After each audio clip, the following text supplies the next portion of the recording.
जमी विवाद को नहीं एक जघन्य हत्याकांड घटी जाइछि। पुईतला थाना अंतर्गत अइलासारी ग्राम में अभावन घटना घटी। काका पुओ भाईर टांकिया चोटरे जड़े भाईर मृत्यु घटी।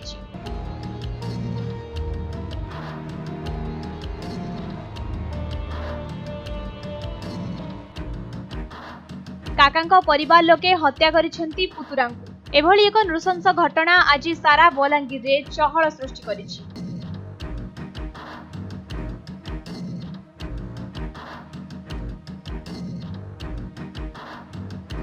सूचना अनुसार बलांगीर जिला अंतर्गत पुईतला थाना अइलासारी गाँव में घटी एही विभत्स कांड। जमी विवाद को केन्द्र करी एही घटना घटिथिबा कहा जाउछि। घटना रे प्राण हराइछंती समीर भोई। समीर और तांका काका कालियांक भितरे दीर्घ दिनरु जमी बाड़ी को नहीं विवाद चली आसिथिबा बेले आज से विवाद भयंकर रूप धारण करी जीवन नेछि। समीर और कालियांक भितरे आज सकाळ 6टा समय रे जबरदस्त बचसा होइथिला।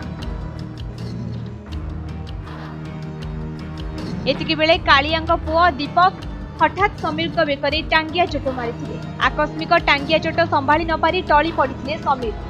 एहापरे कालिया और तांको पत्नी मिसी बाड़ी और ठेंगा धरी पिटिथिले।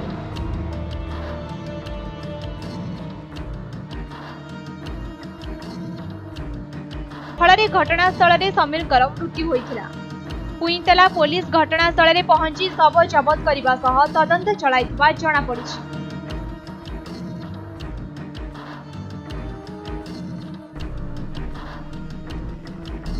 अन्य पक्षरे अभियुक्त दीपक फेरार थिबा बेले काका कालिया और खुड़ी पंकजिनी थाना रे आत्मसमर्पण करथिबा जणा पड़िछि।